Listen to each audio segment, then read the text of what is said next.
పిఠాపురంకి పంపించాడు కదా ఐఏఎస్ అధికారులని, గవర్నమెంట్ ఆఫీసర్ని, పెద్ద పెద్ద గవర్నమెంట్ ఆఫీసర్లను పంపించి ఈరోజే ప్రజల సమస్యలు అన్నింటినీ ఒకసారి తెలుసుకొని రండి అని పంపించాడు.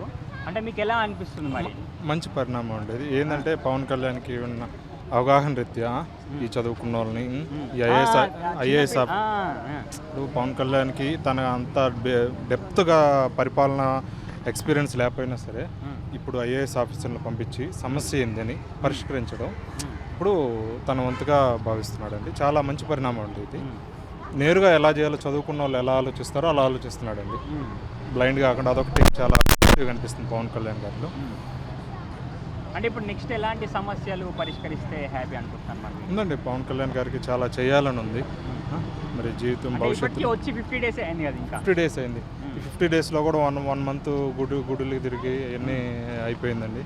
సరైన నిర్ణయం అయితే ఇంతవరకు తీసుకోలేదు. తీసుకుంటాడే అనిపిస్తుంది. ఎందుకంటే పవన్ కళ్యాణ్ ఒక అవినీతి చేసే నాయకుడిలా కనిపించడు. ఈ 20 ఇయర్స్ 25 ఇయర్స్లో కూడా తన సినిమా రంగంలో కూడా ఎక్కడ కూడా ఇంత కొట్టేసినట్టు కానీ సినిమా రంగంలో రెమ్యూనరేషన్ యాడ్లు తీస్తే తనకి చాలా డబ్బులు వస్తాయి, కానీ అటువంటి యాడ్లు ఇప్పుడు తీయలేదు. కాబట్టి డబ్బు మనిషి కాదు అనిపిస్తుంది పవన్ కళ్యాణ్ గారు. ఈ డబ్బు మనిషి కాకపోతే ఇట్లాంటి వ్యక్తిత్వం ఉన్న వాళ్ళు ఎవరైనా సరే సేవ చేస్తారనిపిస్తుంది.